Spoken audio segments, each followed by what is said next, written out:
Good evening, everyone. At the outset, I would like to thank Dr. Khanna for inviting me for this session to present in Ironman session. My presentation is Nightmare during BTMC. I was operating in lab 1. From lab 2, I received shouts, help. I rushed. This was the scene. Patient was having a complex, kyphoscoliosis. In this setting, a junior colleague of mine had taken for balloon mitral valvotomy. He had done the septal puncture and he was introducing the septal dilator. As you can see this anatomy, how complex the kyphoscoliosis is, and there is a dextroverted heart. So this was a mitral stenosis severe in the setting of kyphoscoliosis dextroverted heart. So here the patient was in tamponade. So I took over. I introduced accessed the pericardium, introduced the pigtail, and then drew out the hemopericardium, the blood, and then autoperfused it through the left femoral venous sheath, got the hemodynamics back. Now, once done, then I studied the anatomy. Why did it? You look at this, the septal injection into the septum. You can see that it's virtually pushed down anteriorly and downward horizontally. So I knew this was not for the beginners. This case was not for the beginners. Unfortunately, my junior colleague had taken. So here we resort to, apart from the pigtail in the cusp, you have to do septal staining first, and then you puncture the intraatrial septum. This is one. So number one, and then we went ahead, and this was a complex case. We tried all measures to cross the mitral valve. It was quite tough. Over the wire technique also, actually the balloon collapsed back.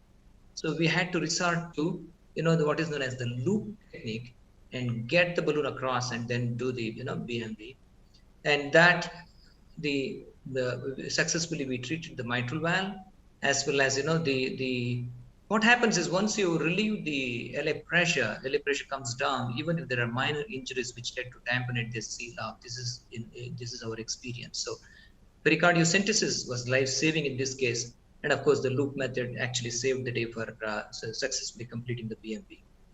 Second case, 43-year-old female, severe MS, orifice area of mitral orifice area of 0.7 square centimeters. They have very high gradient, severe pulmonary hypertension, class 3 symptoms. You can see that there was a thick valve by bicommissural fusion. So this was again same situation. Shouted for help. I ran and looked at the heart. What was happening? The patient was in severe tamponade. You can see the absence of pulsations.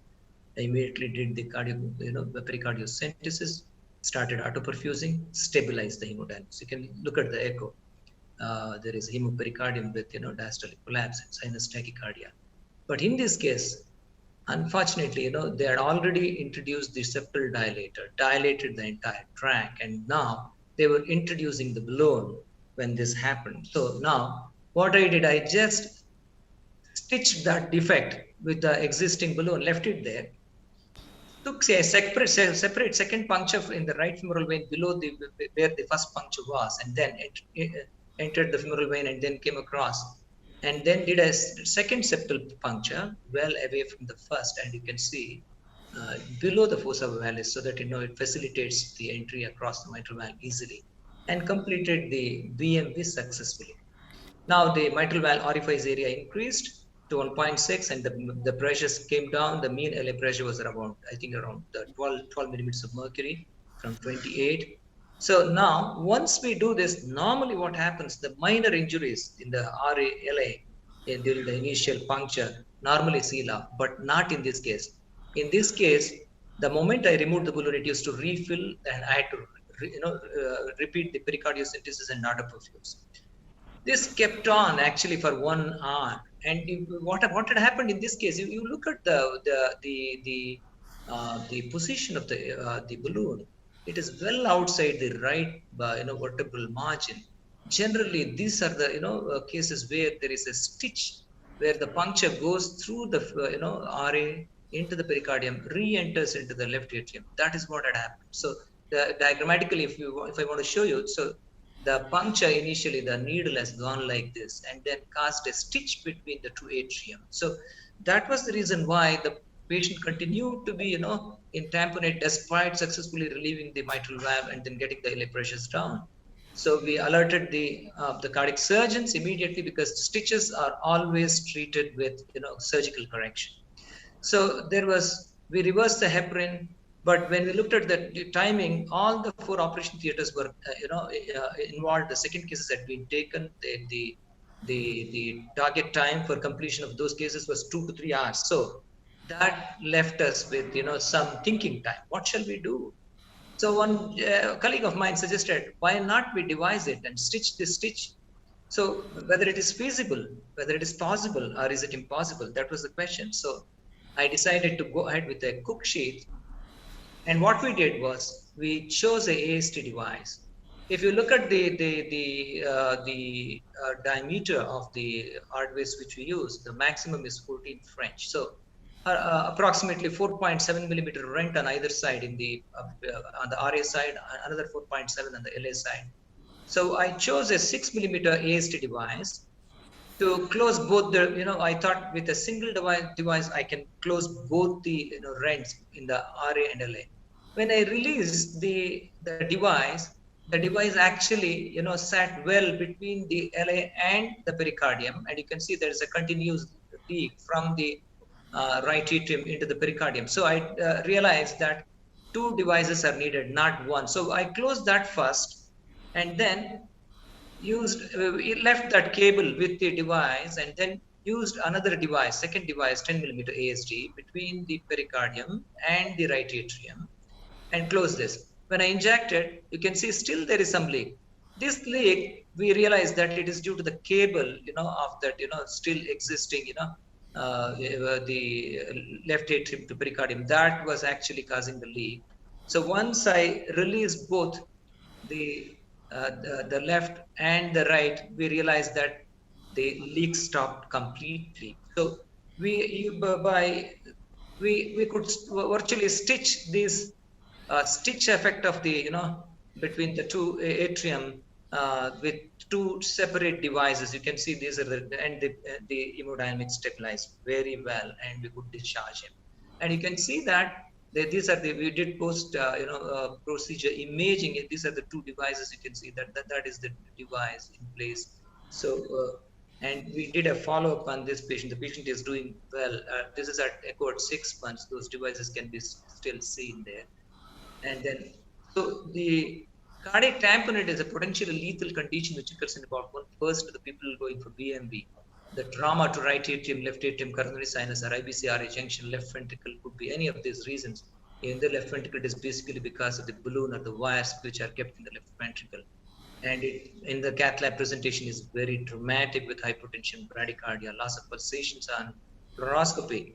Immediately we have to be very aware of this condition, act with very urgently with pericardial access, pericardiocentesis, out of perfusion, give fluids to raise the systemic pressures, and then of course, if it is noted when you withdraw the septal dilator or the balloon, please insert the septal dilator balloon to stitch it for time being to prevent rapid reaccumulation. Of course, what I have seen is if it is during just the needle puncture, just successfully doing the BMV through separate puncture, it resolves the issue in majority of the cases, but surgery will be needed when there is a IVC-RA stitch or a LA-RA stitch, as in this case, and in LV perforations. So to conclude, complications do occur during BMV, especially in the early learning curve and while treating technically challenging cases like the one which I showed, kyphoscoliosis. Cardiac tamponade is definitely a life-threatening, complication, but awareness and swift management is essential to take care of cardiac tamponade. Pericardiocentesis and autoperfusion is life-saving in this scenario. Majority can be handled without surgical intervention, but the surgeons should be involved if there is a stitch or LV perforation. Of course, in this case, stitch of RALA was successfully treated with 2 devices. In fact, this is the first reported case in the literature where a stitch has been taken care of by interventions alone, because all the stitches go in for surgery. I thank you once again, Dr. Khanna, and your team for giving me an opportunity to present in this session. Thank you.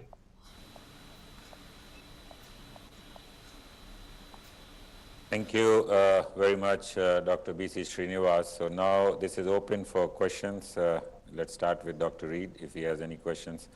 So among the judges, we have Dr. Reed, myself, Dr. Adiraju, Dr. Michel, and Dr. Rini Parmestri, and Dr. P.C. Guptas. So Srinivas, this is your qualifying for Ironman. This is the certificate which will be sent to you, and we will see who is the winner in the end. So questions to you. We'll start with Dr. Reed. I don't have any questions. I thought it was absolutely wonderful what you've managed to do in really saving that patient's life just now. So no questions at all. Okay. So we have a question here in the audience. They wanted to ask you why, how did you suspect that there was a stitch and a perforation between the RA and the LA? And what did you do to confirm? Did you do a TE or did you do an echo? Or you were sure with the fluoroscopy and the position of the? Absolutely, Dr. Khanna, because if the track of the catheter is towards the beyond the right part of this, so the vertebra, take it from me, almost always it is a stitch, because and the moment the kind of cardiac tamponade in this case, it was in seconds, because it is just pouring out from both the atria into pericardium. So there was no need to do any TEE in this particular case. The moment I put the balloon back, everything stopped. So the pericardiocentesis just stabilized it. So we left the balloon there, and that's how we do. If the suspect stitch, you just leave the balloon then, and then send the patient to OT straight away. And then on the once they open up, then they remove the balloon. That is what we advise in all stitches in our institute. So when in this particular case, once I saw that, I put the balloon back, to block the tamponade. Number one. Number two, went ahead with a separate puncture below and anterior to that puncture, and then completed the procedure successfully. Once we knew that the surgeons were busy for the next 2 to 3 hours, then the thought process came in, whether we should close it with a device. So why not? So then so 14 French is 4.7 millimeter rent. So with that background, we went ahead. Initially, we planned only one device, but when that device slipped and closed the LARP rent, we realized that we need to definitely close the second with using a second device. That's how it was an evolution. Actually, the entire procedure was an evolution. Every stage we had to rethink our. And then the strategy was strategy evolved and it got executed. Yeah, that's very intuitive. And the other thing is we always have a risk. These devices are meant for putting across the septum, and this is, I think, probably the first time that these devices have been used to actually stitch the two roofs of LA and RA together beyond the septum. So this is a very maybe out of serendipity, we really got a new indication, and sometimes this could be our, last hope, when you're stuck, or especially in remote places where surgery is not available or you're doing the case in the night. This probably would be a very important strategy and a bailout procedure. Dr. Adiraju, you have some comments?